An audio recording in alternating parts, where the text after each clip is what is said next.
সবাই জানো যে এবছর একেবারেই ভালো ফসল ফলেনি, প্রজাদের এবারে যথেষ্ট দুর্দশা চলছে। এই অবস্থায় খাজনা আদায় তো একেবারেই অসম্ভব। ঠিক বলেছেন মহারাজ, খাজনা আদায় এখনো অবধি কিছুই হয়নি। ওদিকে নবাব ক্রমাগত খাজনার জন্য তাগাদা করেই যাচ্ছে, আর তাতেই আমার মনটা কেমন অস্থির অস্থির করছে। মহারাজ, আমার মনে হয় সবার প্রথমে আপনি দুশ্চিন্তা করা ছেড়ে দিন, তাতে মন ঠান্ডা হবে। ঠান্ডা মাথায় অনেক কিছু বুদ্ধি খেলে। আর ততক্ষণে নবাব ডান্ডা হাতে দুধ পাঠাবে নাকি? মহারাজ, গোপালের বুদ্ধি শুদ্ধি দিন দিন লোপ পাচ্ছে বলেই আমার বিশ্বাস। ব্যাস, এই শুরু হলো মন্ত্রীর চতুর কথা।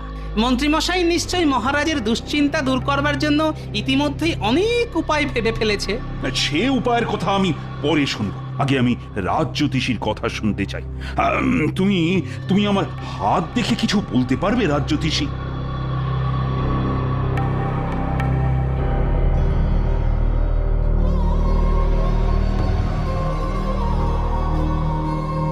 মহারাজ, আপনার